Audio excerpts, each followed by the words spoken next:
The Giza Plateau, situated west of Memphis, held a special significance for Amenhotep II.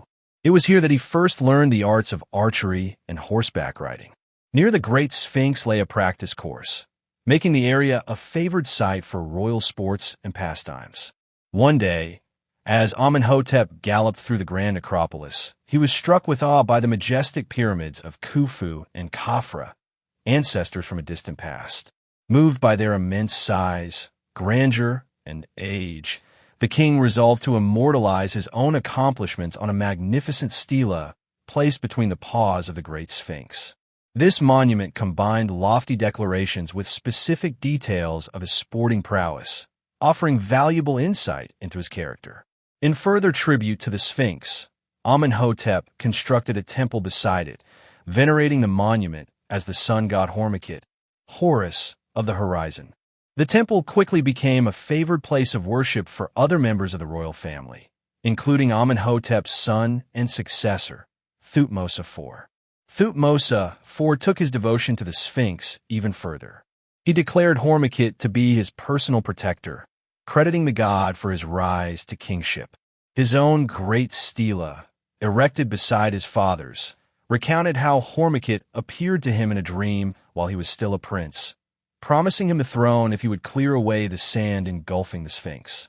After ascending the throne of Horus, Thutmose fulfilled this divine request, completing the excavation and constructing an enclosure wall to safeguard the monument from future desert encroachment. Notably, his inscription makes no reference to Amuniasare, the state god so prominently honored in his father's stela, focusing instead on Hormizd. Under Thutmose's reign, this northern, solar deity became the chief source of royal legitimacy. Even at Ipit Sut, the sanctuary of Amuniasare, Thutmose had himself portrayed as a hybrid of man and celestial falcon, emphasizing his identification with the sun god.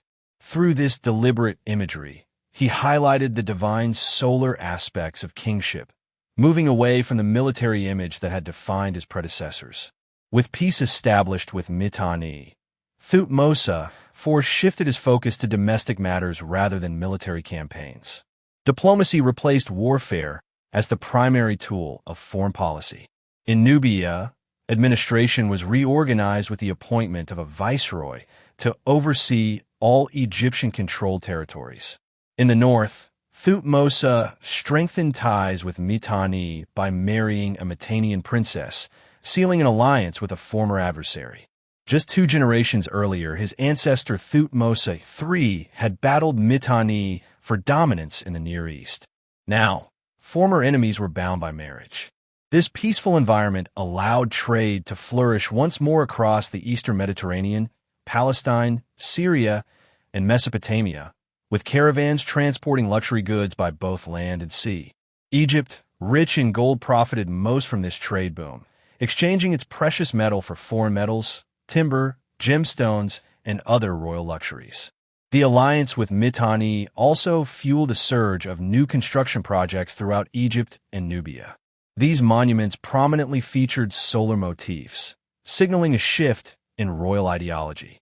With secure borders, peaceful neighbors, and a monarchy more resplendent than ever, Egypt stood poised for an expansion of kingship unrivaled since the era of the Great Pyramid. All Egyptian kings possessed a flair for self-promotion. For Amenhotep III, the 9th ruler of the 18th dynasty, 1390 to 1353, it must have been particularly challenging to suppress the grandiose impulses that came with kingship. Descended from conquerors and seated on a throne blessed by the sun, Amenhotep inherited from his father, Thutmose IV, a nation enjoying extraordinary wealth and rare stability. Egypt's dominance over the Near East had reached its peak. Peaceful relations had been established and solidified with other great powers, including Babylonia, Assyria, and Mittani.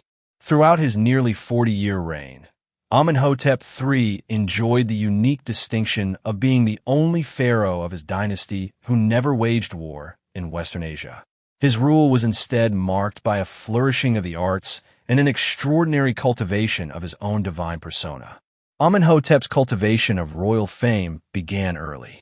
Still a child when he ascended the throne, He experienced his first taste of royal spectacle just 2 years into his reign, in 1389. Likely a carefully staged event rather than a spontaneous act of courage, the young king participated in a wild bull hunt at Shetep, west of Memphis.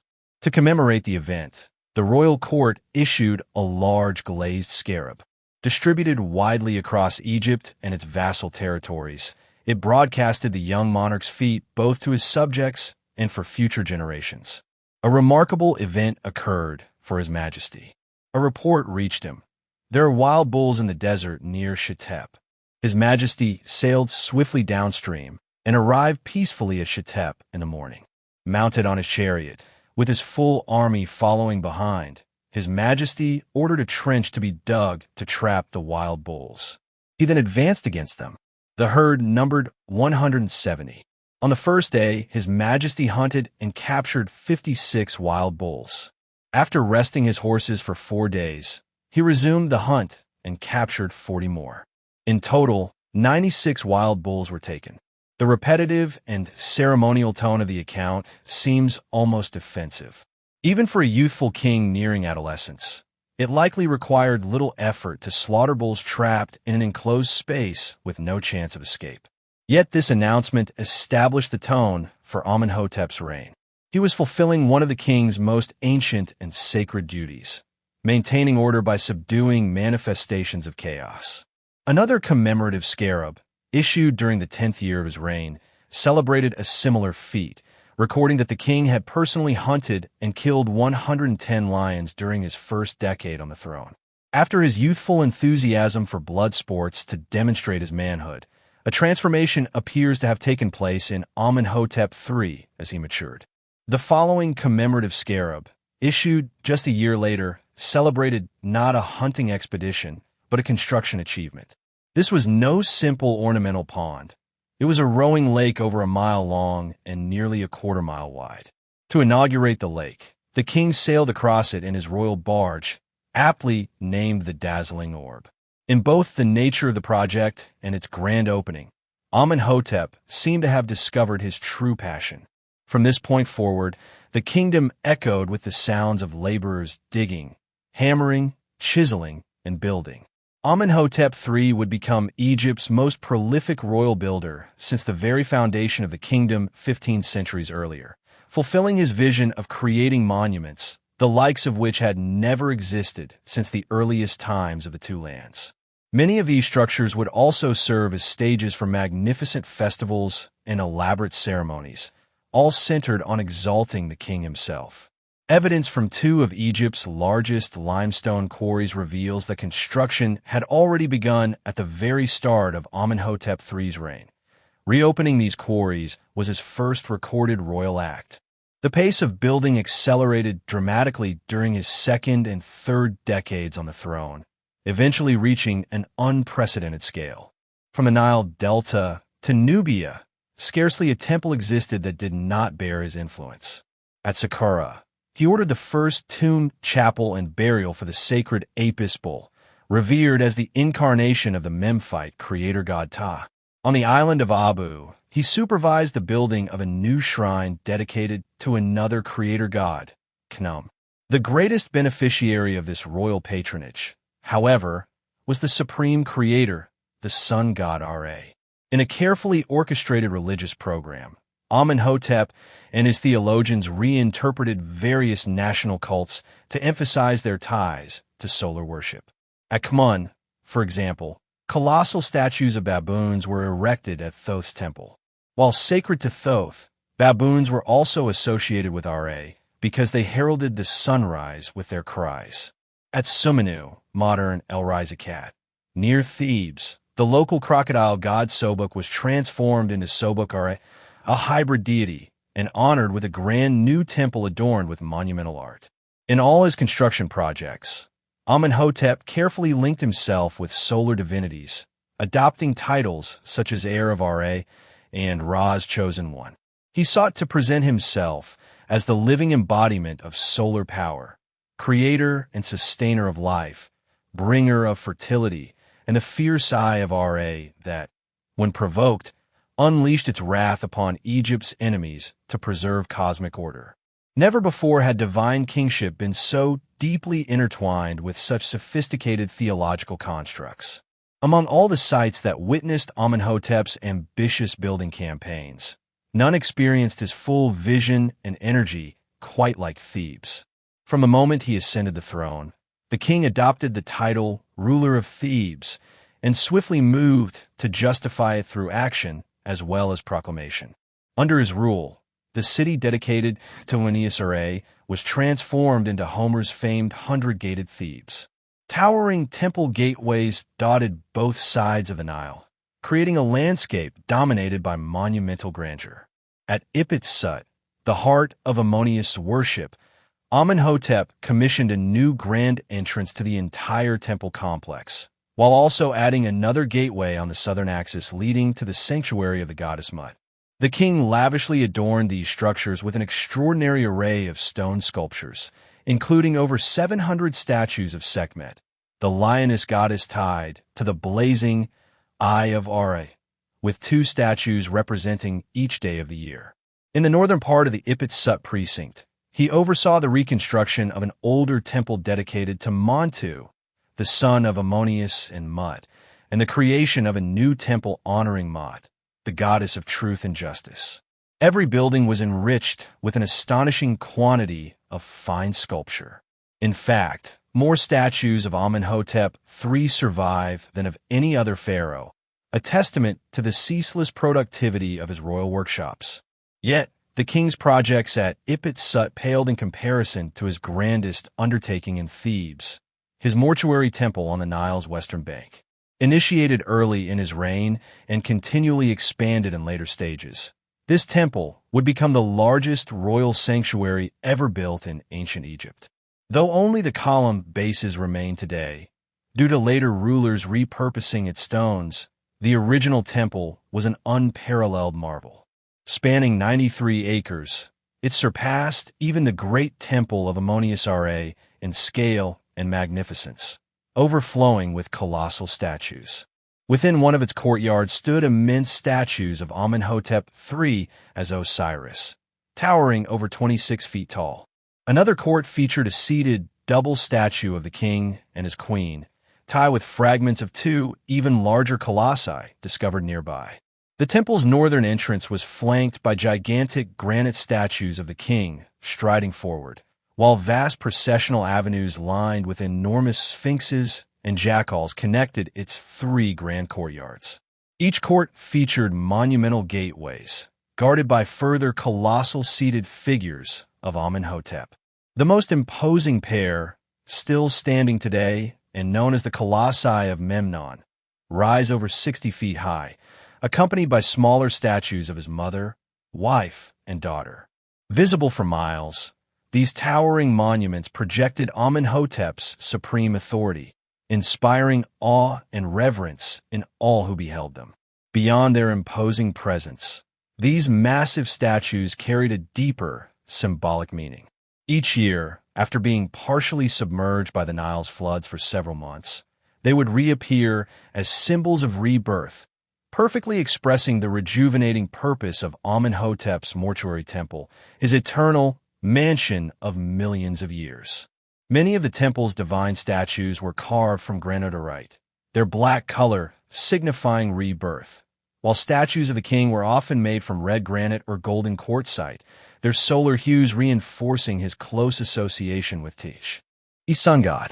Everywhere throughout this vast complex, the themes of creation and rebirth echoed, presenting the king as the vital center of the universe. Up to this point, Amenhotep's reign had dramatically elevated the prestige of kingship and his own divine status. Yet even greater achievements still lay ahead. While Amenhotep, the ruler of rulers, was transforming Thebes and elevating both the monarchy and his personal glory, his envoys worked tirelessly to spread his fame and secure his influence across distant lands. Traveling throughout the Near East and the Eastern Mediterranean, these emissaries negotiated treaties and secured advantageous trade deals, ensuring Egypt remained a dominant force and advancing their king's imperial ambitions. One of the most fascinating aspects of Amenhotep's foreign policy is revealed through a set of place names inscribed on statue bases found at his mortuary temple. The hieroglyphic system, ill-suited to foreign languages, rendered these names an awkward and initially puzzling combinations. I am New York Shah, Katunawai, Khan USH, MUKINU. Upon closer examination, these inscriptions turn out to list key centers of the 14th century BC Greek world. Amnisos, Kydonia, Knossos, and Mycenae, along with Phaistos, Lyctos, Nauplian, Boeotian Thebes, the island of Kythera, and possibly even Ilios, Homer's Troy. The sequence of names suggests the route taken by an Egyptian diplomatic mission dispatched to engage the leading city-states of the Minoan and Mycenaean worlds. Such an initiative made perfect sense. Mycenaean trade networks supplied Egypt with valuable cobalt used to produce deep blue glass, while lead for opaque and white glass was imported from Greece's Laurion Peninsula, part of Mycenae's territory. Despite Egypt's traditional mistrust of foreigners, it could not afford to ignore this rising economic power in the Aegean. Closer to Egypt's own borders, diplomacy remained crucial for maintaining control over its Near Eastern conquests. A groundbreaking discovery made in 1887 shed light on the intricate relationships between Egypt, its vassals, and rival powers. The Amarna Letters consist of 380 clay tablets written in cuneiform, using the Babylonian language, the diplomatic tongue of the Bronze Age. Many of these letters date from Amenhotep III's later years, sent by subordinate rulers who dutifully addressed the pharaoh as "my son, my lord." Unlike Nubia, where Egypt imposed its own administrative system through appointed officials, its territories in the Near East retained local rulers who pledged loyalty to the pharaoh and paid regular tribute. Still, the humiliation of foreign domination bred resentment, and many vassals spent their time conspiring against one another, often trying to manipulate Egypt's position against rival powers like the Mittani and the Hittites. The Amarna Letters reveal a highly unstable political landscape, characterized by bitter rivalries and frequent skirmishes between city-states. In Palestine, troublesome vassals such as Milkalu of Gezer, Biridia of Megiddo, and Abdi-Heba of Jerusalem stirred constant unrest. Generally, Egypt avoided entangling itself in these minor disputes unless its economic interests were jeopardized. More serious challenges arose further north, where instability threatened the delicate balance of power between Egypt and the Hittites. A significant portion of the Amarna archive consists of pleas from Ribada of Kebni, a city long allied with Egypt. Ribada grew increasingly wary of his neighbor, the state of Amurru, ruled by the ambitious Abdi-Ashurda. His suspicions proved justified. As Amurru advanced, it seized Sumer, modern Al-Hamidiyya, Egypt's garrison town and administrative hub, and virtually besieged Kebni. This upheaval provided the Hittites with a perfect pretext to intervene, ultimately resulting in Amurru's defection from Egyptian control. The episode served as a stark reminder of how local disputes could quickly escalate, undermining Egypt's authority and jeopardizing its imperial stability. Whereas Thutmose III and Amenhotep II would not have hesitated to launch military campaigns, Amenhotep III adopted a distinctly different approach. His primary aim was to exploit his foreign territories economically and maintain political control with minimal deployment of Egyptian troops. To achieve this, Egyptian garrisons were stationed at key coastal ports such as Gaza, Jaffa, Al-Azza, and Sumer, as well as at strategic inland locations like Beth Shan at the eastern end of the Jezreel Valley and Qumidi in the Bekaa Valley. Fortified grain storage facilities along the coastline stood ready to serve as supply centers if military action became necessary. Administrative headquarters led by Egyptian governors in Gaza, Qumidi, and Sumer completed the system of colonial governance. This structure proved largely effective, and the loyalty of subordinate rulers was further secured through the regular distribution of valuable ornaments produced by the royal workshops, somewhat comparable to how the British Empire awarded honors to Indian princes. When it came to dealing with other major powers, however, mere gifts were insufficient. Though the pharaoh was regarded by his people as ruler of the universe, in reality, he shared the international stage with 6 other Near Eastern sovereigns. In Mesopotamia, these included the kings of Babylonia, Assyria, and Mittani. In Anatolia, the rulers of the Hittites and Arzawa, and in the Eastern Mediterranean, the king of Alatia, Cyprus. This exclusive circle referred to one another as brother, and their correspondence often revealed petty rivalries when demands went unmet. Among the Amarna Letters, roughly 3 dozen communications from these great powers to Amenhotep III center around customary diplomatic exchanges. A typical letter from King Tushratta of Mittani exemplifies the tone. For me, everything goes well. May all be well for you, for your household, your wives, your sons, your nobles, your warriors, your horses, your chariots, and throughout your country. Yet there was another recurring theme: Egypt's legendary wealth. Tushratta expressed it directly. May my brother send me unworked gold in vast quantities, far more than was sent to my father. In your land, gold is as abundant as dust. Gold served as the main currency of diplomatic exchange, and Egypt's rich Nubian mines granted it significant leverage. It is no surprise, then, that a rebellion in Nubia's gold mining region during the 30th year of Amenhotep III's reign was swiftly and harshly crushed. Without its gold, Egypt's international power would have been severely weakened. In exchange for these regular gold shipments, Amenhotep III sought to obtain something even more valuable: royal daughters as diplomatic brides. Early in his reign, he succeeded in marrying a Mittanian princess, and a commemorative scarab from 1381 records the arrival of Princess Galukapa, accompanied by 317 female attendants, described simply as marvels. 25 years later, Amenhotep pursued a second Mittanian marriage, both to reaffirm ties with the new king of Mittani and, perhaps, because Galukapa had aged. The negotiations for this new alliance involved intricate exchanges of gifts. Eventually, King Tushratta agreed to send his daughter Tadukapa, along with a retinue of 270 women and 30 men, plus a massive dowry of 44 pounds of gold and an additional 13 pounds as a personal gift to Amenhotep himself. Though one might view this as excessive, the pharaoh was clearly pleased, and the alliance was secured. The Babylonians, however, proved less accommodating. Amenhotep had already married one Babylonian princess earlier in his reign, but when he sought another union with a new Babylonian king, Kadashman-Enlil I, he encountered resistance. Kadashman-Enlil complained that no one had seen his sister since she entered Amenhotep's harem more than a decade earlier, making him hesitant to send another daughter into what seemed an uncertain fate. He also expressed offense at not being invited to Amenhotep's recent major festival. Further, he raised concerns about how foreign brides were treated at the Egyptian court. My daughters who have married neighboring kings still communicate with my messengers and send me gifts, but the one with you is neglected. To compound matters, Kadashman-Enlil proposed a reciprocal marriage arrangement. Amenhotep flatly refused, asserting that no Egyptian princess had ever been given in marriage to a foreigner and that he had no intention of breaking this precedent merely to please the Babylonian king. As a result, the prospects for another Babylonian marriage initially seemed bleak.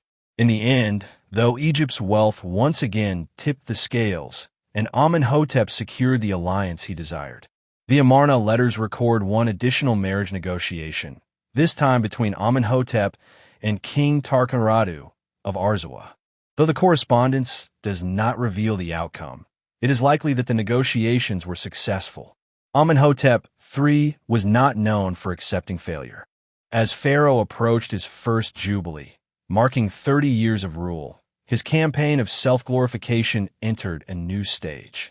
Since ancient times, the climax of a king's jubilee celebrations had been the said festival. For Amenhotep III, the idea of renewal held particular importance, and he resolved to approach it with a thoroughness surpassing all his predecessors. He envisioned not a single ceremonial event, but, in keeping with his grand ambitions, a monumental structure and a lasting display of royal statuary to secure his eternal rebirth. The site chosen for this immense project lay on the east bank of the Nile, roughly 3 miles south of Amenhotep, directly opposite his mortuary temple. Today, it forms the heart of modern Luxor. At the start of his reign, the area was virtually undeveloped, containing only a modest shrine from the time of Hatshepsut and Thutmose III, originally built as a southern residence for Ammonius RA of Amenhotep. Under the king's orders, construction crews swiftly expanded and transformed this modest structure, adding a vast open courtyard bordered by double rows of columns shaped like papyrus bundles. This solar court reflected Amenhotep's growing devotion to sun worship, for which open, roofless spaces were far more appropriate than conventional enclosed temples. Similar sun courts were added to many temples across Egypt under his directive. The completed solar court at Luxor stands as one of the most breathtaking and impressive of all ancient Egyptian temple complexes. Its walls are covered in electrum, its furnishings are of silver, all its gateways gleam at their thresholds. Its pylon reaches the heavens, its flagpoles stand among the stars. When the people behold it, they will praise his majesty. In front of the solar court, an even grander structure arose, an immense colonnade hall with columns soaring over 60 feet high, adorned with 6 colossal statues of the king in striding poses. These architectural marvels were designed to awe, and they succeeded brilliantly. Yet the temple's true theological significance lay hidden in its rear chambers. Arguably the most important room in the entire complex is a small chamber located behind a bark shrine near the offering room. On its western wall, a finely carved relief portrays 2 goddesses gently supporting the figures of a man and a woman, or rather, Mittani and someone appearing as Thutmose IV. The text describes, in surprisingly vivid language, the god's covert visit to the queen's bedchamber and her eager reaction to his advances. She awoke to the god's fragrance and cried out with delight before his majesty. She rejoiced at his beauty, and love for him filled her entire being. Overcome with ecstasy, Mittani exclaims, "How mighty is your power! Your sweet fragrance strengthens all my limbs." The sexual symbolism is unmistakable. Following the conception, the divine announcement is declared. Amenhotep ruler of Thebes is the name of the child I have placed within your womb. He shall wield mighty kingship over this land. He shall rule the 2 lands like Ra forever. The purpose of this elaborate narrative was to reinforce the myth of the king's divine origin, a tradition that Egyptian monarchs had embraced for centuries to varying degrees. Earlier in the 18th dynasty, Hatshepsut had also proclaimed her divine birth at her temple in Deir el-Bahri, though she avoided delving into explicit details.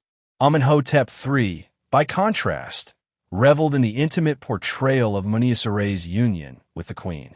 Perhaps this openness was fitting for a ruler who filled his harem with numerous foreign marvels, and who even counted among his local concubines a woman nicknamed, "She whose nights on the town are many."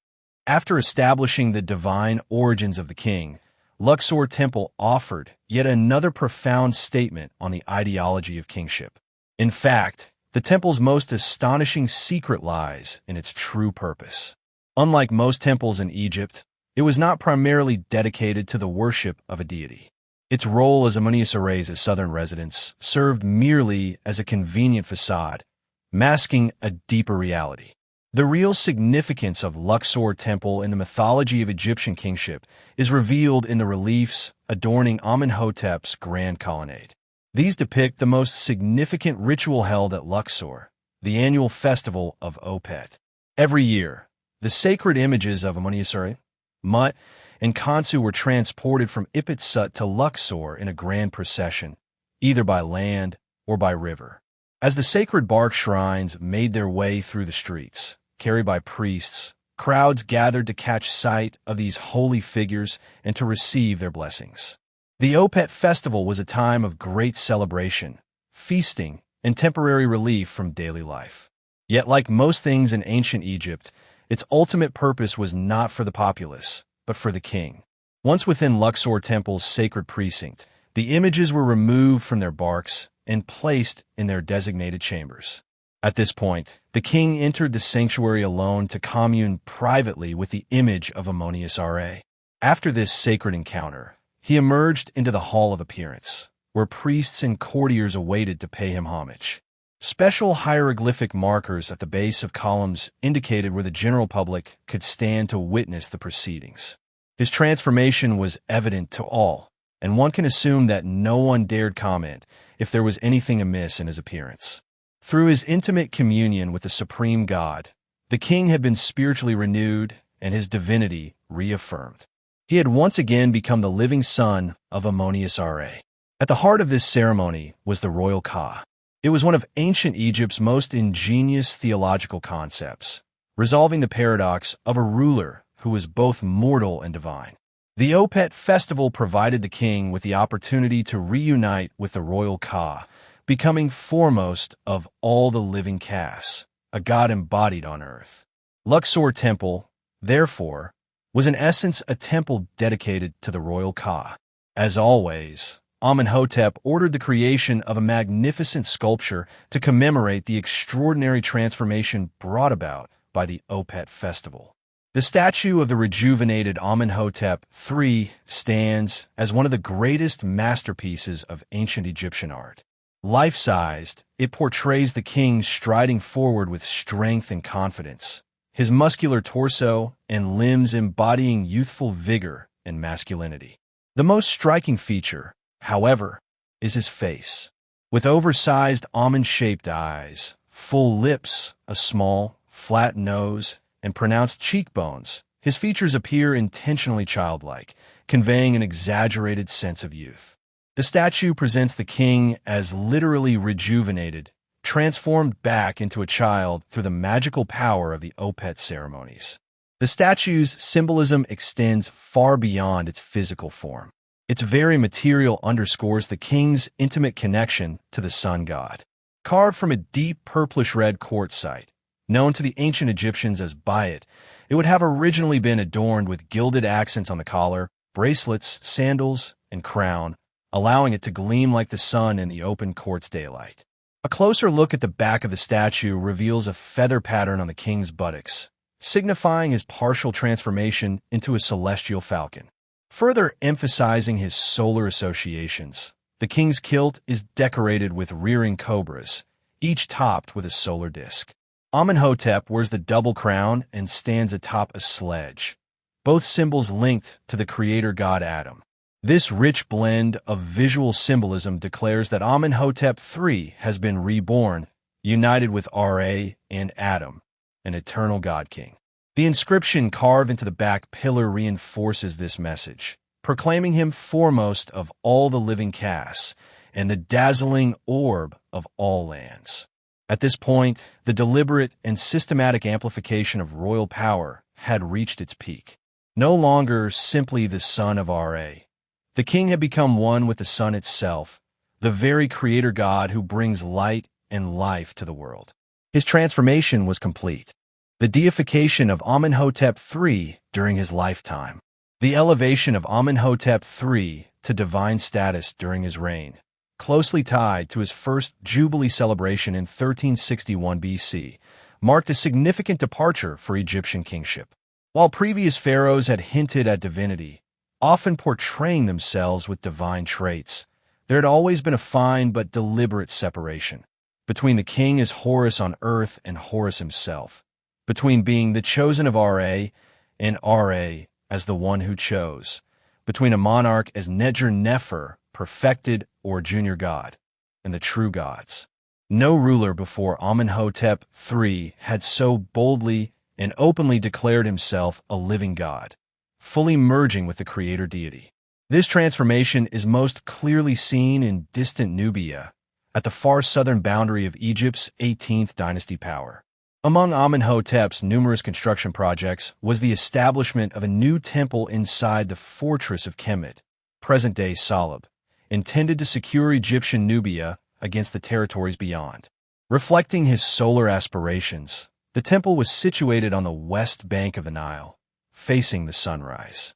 Initially, The temple served as a small shrine for Ammonius, the king's personal protector.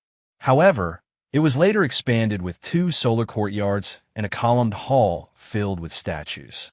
Around the time Amenhotep reached his 30th regnal year, the temple's dedication was modified to honor both Ammonius Ra of Ipitsut residing in the fortress of Kemet and Nebmatra, Amenhotep III's throne name, Lord of Nubia. The union of Ammonius Ra, king of the gods, with Amenhotep III, the god king, formed a fitting divine pair. Reliefs at Kemet's temple also document aspects of the king's first jubilee. The ancient said festival, focused on renewal and rejuvenation, held particular significance for Amenhotep. He appears to have begun preparations well in advance. The construction of solar courtyards at his principal temples in both Egypt and Nubia likely anticipated this jubilee, symbolizing his ultimate unification with the sun god. In organizing the festival, every effort was made to ensure it surpassed all previous jubilees. Scholars were commissioned to consult ancient records and rediscover past practices. Among their findings was a ceremonial palette over 15 centuries old, dating back to the dawn of Egypt's history, bearing a simplified depiction of jubilee rites. Though limited, this revered artifact contributed valuable insights to their preparations. Given Thebes' central role in Amenhotep's religious innovations, it was appropriate that his jubilee ceremonies take place there. True to his grand style, the king ordered the construction of an entirely new ceremonial city. This new complex arose on the west bank of the Nile, south of his mortuary temple and directly across from Luxor Temple, the symbolic site of his rebirth. In its initial phase, the complex, modestly called Palace of the Dazzling Orb and the House of Rejoicing, modern Malkata, stretched nearly a mile. The city featured an administrative quarter with spacious villas for officials, a secondary palace, and the king's main residence. The lavish audience halls boasted floors adorned with brightly colored textiles and ceilings decorated with exotic Minoan designs. Amenhotep's bedroom ceiling was painted with soaring vultures interspersed with his royal titles. Tables veneered with ebony and inlaid with gold displayed elegant ointment jars and intricately crafted perfume bottles made of multicolored glass. Such glassware was so prized by the king and queen that a dedicated workshop was established near the palace to meet the high demand. Amenhotep's patronage of glassmaking has often been likened to Louis XIV's support for Sèvres porcelain. Amenhotep's ceremonial city and mortuary temple were linked by an elevated causeway, which extended southward for another mile and a half, ending at a secluded desert location, modern Qom el-Semak.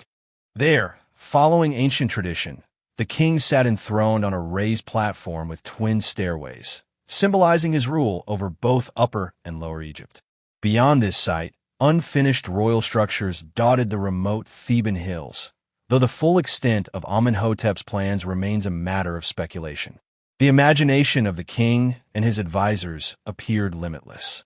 The dazzling orb of all lands envisioned one final dramatic spectacle to crown his grand festival of kingship. A ceremonial city and an extravagant palace nestled within a sacred landscape were not enough for the ultimate jubilee. Recalling the rowing lake he had gifted to Queen Tai 2 decades earlier, Amenhotep conceived a new, unprecedented project. He ordered the creation of 2 colossal artificial harbors, matching in scale anything he had previously attempted.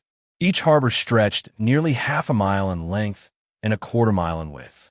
The massive volume of earth excavated from the western basin was redistributed across the nearby plains, forming an artificial platform on which the Jubilee City would rise. Today, the western harbor, Birket Habu, remains visible as a depression marked by mounds of spoil, its true size only apparent from an aerial perspective. The eastern harbor has since vanished beneath modern Luxor, though it was still recognizable when Napoleon visited Egypt, and he likely would have admired its original purpose. Amenhotep's vision was to stage the most awe-inspiring setting imaginable for the heart of his Jubilee ceremony. On the morning of the main celebration, courtiers, high officials, royal companions, and distinguished guests gathered inside the palace. There, The king bestowed lavish gifts upon them: golden necklaces, ornaments shaped like ducks and fish, and special jubilee ribbons made of green linen. The guests then enjoyed a grand breakfast banquet alongside the king before being led to the artificial harbors. What followed was a breathtaking display of royal authority and divine kingship. At the water's edge, Amenhotep III and Queen Tai appeared, resplendent in gold from head to toe, shining like the sun itself.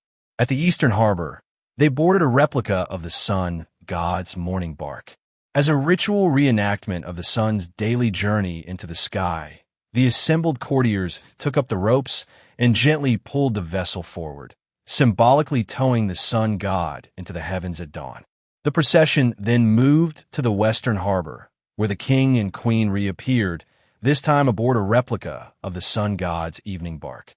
Once again, dignitaries pulled the ropes, now portraying the sun's descent into the underworld at dusk.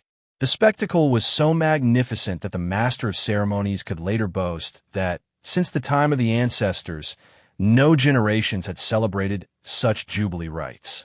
Amenhotep III would go on to celebrate a second and third jubilee, each accompanied by new monumental constructions and elaborate ceremonies.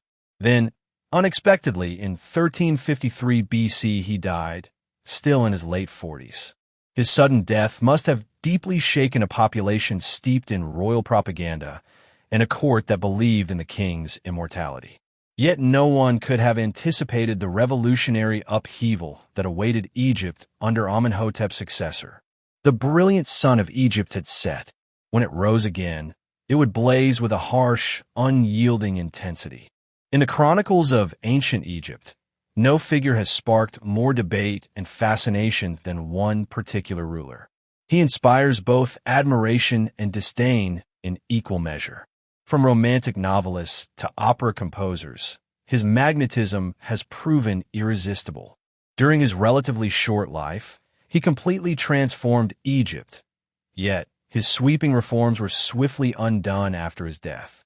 He elevated the divine kingship to unprecedented heights, though he was never initially destined to rule. This is Akhenaten, the so-called heretic king, 1353 to 1336 BC, the most polarizing and mysterious of pharaohs, the architect of a royal revolution. His 17-year rule, followed by a chaotic decade, marks perhaps the most thrilling, unpredictable, dynamic, and peculiar era in Egypt's long history. Central to it all was the king's radical vision. Foremost of Amenhotep III's illustrious reign, the designated successor was Prince Thutmose, his eldest son, named according to royal custom after his grandfather and great-great-grandfather. Very little is recorded about his second son, Prince Amenhotep, as he was originally named, until Prince Thutmose's unexpected death, which thrust the younger brother into the position of crown prince. Thutmose left behind few monuments, aside from a stone sarcophagus he had crafted for his beloved pet cat. In contrast, his brother's resolve would reshape Egypt in just a single generation. The new heir must have personally witnessed his father's extravagant said festivals, experiences that clearly left a profound mark on him. The vivid solar symbolism of these ceremonies seems to have seared itself into the young man's creative mind.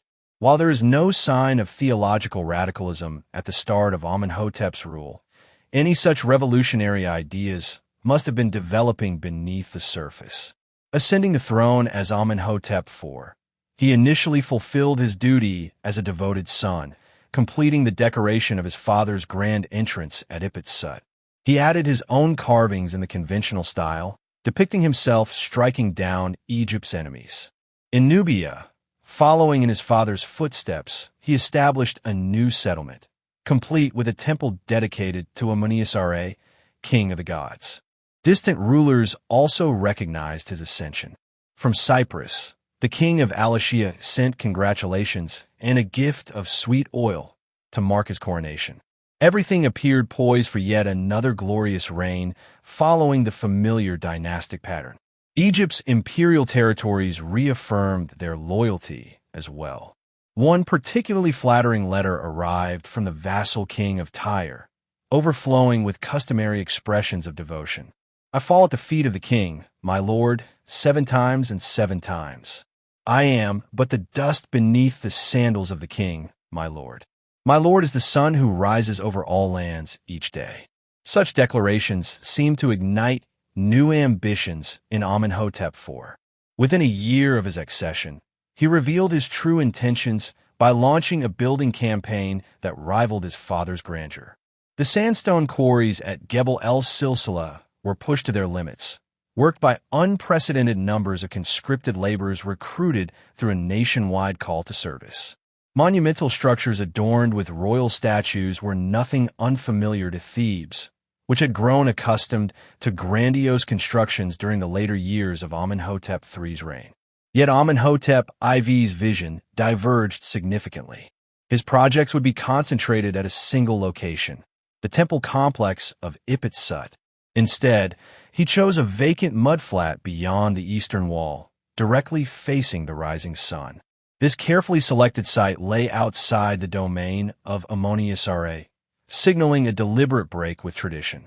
Amenhotep IV's 8 new temples at Ipit-Sut were not dedicated to Ammonius, but to the Aten, the visible solar disk, whose imagery his father had previously embraced during his first jubilee. The most ambitious of these new structures was the temple named Gemphiten, the Aten is found, rivaling any project Thebes had seen in the previous reign. Its centerpiece was a vast open court encircled by a colonnade. Towering 20-foot statues of Amenhotep IV and his wife, Nefertiti, stood before the columns. Their distinctive crowns marked their divine affiliations. The king wore either the double crown or a twin-plumed headdress, while Nefertiti's flat-top crown identified them with the primeval creator gods Adam, Shu, and Tefnut from the ancient Yuna myth. While Amenhotep III had emphasized his role as the sustaining force of the cosmos, his son sought association with the very act of creation itself. This theological radicalism was strikingly reflected in the king's statues. To express his unity with the Creator and embody both masculine and feminine aspects, while simultaneously distinguishing himself from ordinary humanity, Amenhotep IV instructed his sculptors to adopt a radically new artistic style. His statues featured intentionally exaggerated forms, elongated skulls, sharp and stretched facial features including narrow eyes, a long nose, and a prominent chin, a sinewy neck with pronounced collarbones above a narrow chest that contrasted with a swollen belly and wide hips, plump thighs tapering to slender calves. The result was both unsettling and surreal. Adding another layer of innovation, plaques bearing a pair of royal names were placed at key points on the statues. Yet instead of identifying Amenhotep IV, these inscriptions proclaimed the newly devised titulary of the Aten, his favored deity. Under Amenhotep III, the king had been likened to the solar orb. Under his son, the solar orb had, in effect, become king. Amenhotep IV was proclaiming nothing less than a dual rule, a co-sovereignty share between himself and the Aten. The abundant reliefs adorning the Gemphiten reinforced this new religious order. The royal family was consistently depicted in the presence of the Aten, no longer shown in the traditional form of a falcon-headed god, but rather as a radiant solar disk, its rays terminating in human hands that gently touched and sustained the royal figures. The ultimate aim of Amenhotep IV's entire building project at Gemphiten was to create a magnificent architectural stage for the celebration of a royal jubilee.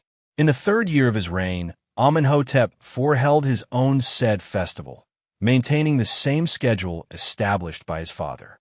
Through this act, he clearly conveyed that his father's reign had, in a sense, never truly ended. The inscription stressed that this said festival was not primarily for the king himself, but for the Aten.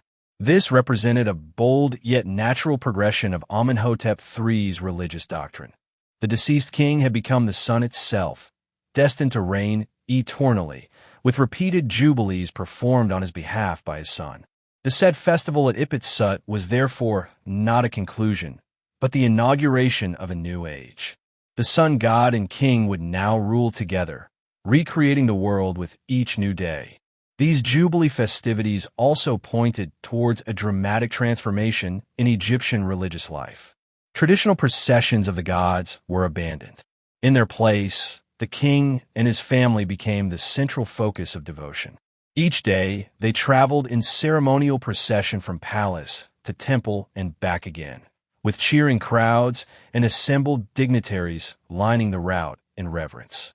A year after the said festival at Akhenaten, Amenhotep IV solidified his religious revolution by changing his own name. While many rulers had altered their throne names to reflect new directions, it was extremely rare, if not entirely without precedent, for a king to change his birth name. Through the transformative power of the Jubilee, Amenhotep IV believed he had been spiritually reborn as the co-regent of the Aten. No longer bearing the name Amenhotep, meaning Ammonius is content, he adopted a new identity, Akhenaten, effective for the Aten. Such an overt rejection of the Ammonius cult must have sat uneasily alongside the king's continued presence in Thebes, the very heart of Ammonius worship. While the Akhenaten and the other Aten temples were built outside the sacred enclosure of Ipitsut, the towering monuments dedicated to Ammonius on both sides of the Nile still dominated the landscape, serving as constant reminders of his overwhelming supremacy over all other deities. If the Aten was to be elevated above all others, he required not just temples, but an entirely new domain. Thus began the search for a new royal capital. Akhenaten's choice of location was nothing short of extraordinary. He even claimed that it was the Aten who guided him there. In Middle Egypt, roughly halfway between Thebes and the long-established administrative center of Memphis, lay a wide desert bay where the limestone cliffs on the east bank of the Nile receded, creating a natural amphitheater around 7 miles long and 3 miles wide. The site was remote, easily defensible, and conveniently located opposite a broad, fertile floodplain. Most significantly, it was untouched. Even the natural landscape seemed made for his vision.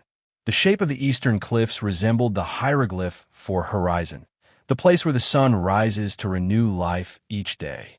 It was fittingly named Akhenaten, the horizon of the Aten, a perfect setting for Akhenaten's utopian project. In the late spring of his 5th regnal year, 1349 BC, the king made his first official visit to the site, appearing before his courtiers in a golden chariot gleaming like the sun.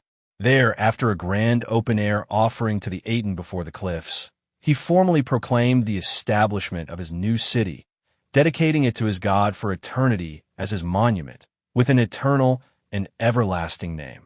Not even Queen Nefertiti could sway his determination, as he firmly declared, "Nor shall the king's great wife say to me, 'Look, there's a good place for Akhenaten elsewhere,' nor shall I listen to her." The king also decreed that the city would contain grand structures for the worship of the Aten and for the exaltation of the royal family. Akhenaten, not Thebes, would become his eternal resting place. "If I die in any town of the north, the south, the west, or the east in these millions of years, let me be brought back so that I may be buried in Akhenaten." The entire ceremony, along with the king's declaration, was inscribed on 3 immense, steely carved into the cliffs at the northern and southern edges of the site, adorned with statues of the king and queen to commemorate the moment. Exactly 1 year later, Akhenaten returned to survey the city's progress.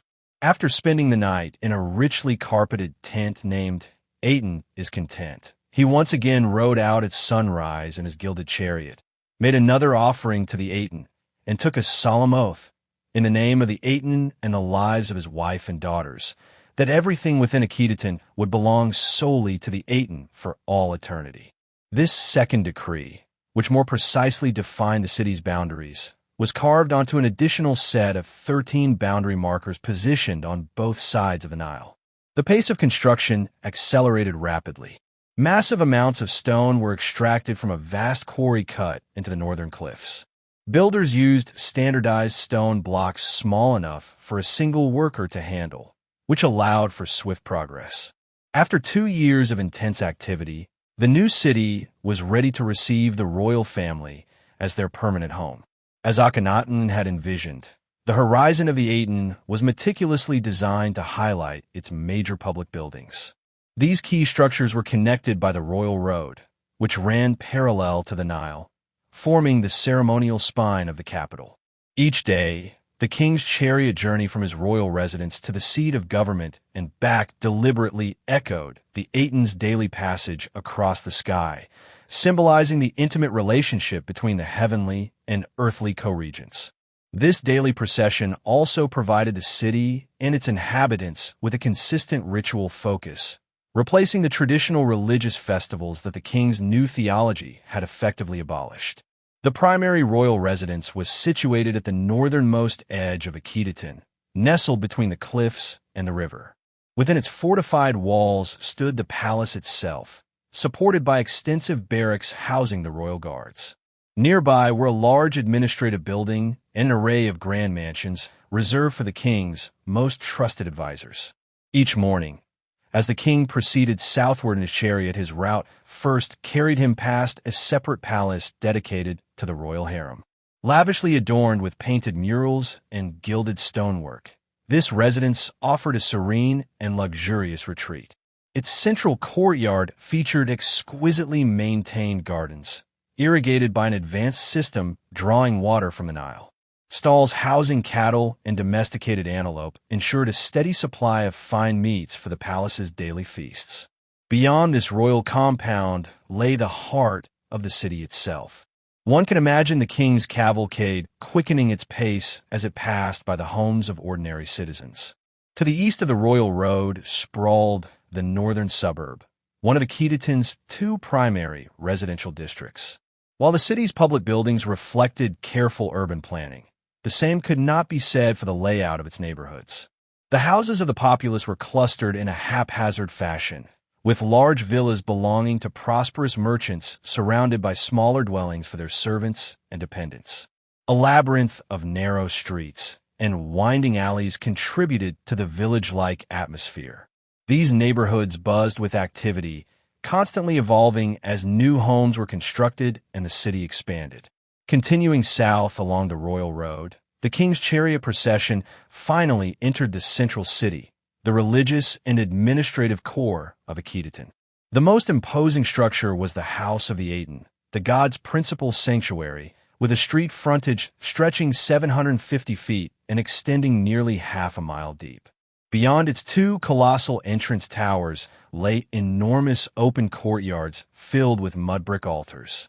During festivals, these altars would be piled high with offerings of fruit, vegetables, meat, and poultry, presented for the Aten's consumption as he passed overhead in the sky. The temple complex included large-scale food production facilities and a dedicated slaughterhouse to ensure a constant supply for the offerings. Adjacent to the temple stood the king's house, Akhenaten's governmental headquarters, where the day-to-day affairs of the state were managed. One of its most notable features was a balcony, used for public appearances by the royal family. A covered bridge extended over the royal road, connecting the king's house to the Great Palace. Primarily used for grand state receptions and royal ceremonies, the Great Palace also housed administrative offices and accommodations for the royal household. Its centerpiece was a vast open courtyard lined with towering statues of Akhenaten and Nefertiti, intended to impress foreign dignitaries and envoys. The atmosphere of awe and intimidation was heightened by the palace's unique floor decoration. The pathway most often used by the king was covered with plastered images of foreigners, allowing Akhenaten to symbolically trample his enemies as he conducted his affairs. The final major building in the central city was the Mansion of the Aten, a smaller temple intended for the royal family's private, daily worship. Aligned with the cleft in the eastern cliffs that led to the royal tomb, it may have functioned as a substitute for a traditional mortuary temple. Like the House of the Aten, its design was characterized by vast, open courts, ideal for worshiping the visible sun. Rather than enclosed chambers, a series of ramps, steps, and balustrades structured the sacred space, reflecting the new religious vision. Akhenaten's revolutionary theology had given rise to an equally revolutionary architectural style. Further south, another residential suburb emerged. This one inhabited primarily by common workers and lying beyond the areas typically visited by the king. Yet even here, Akhenaten's presence was inescapable.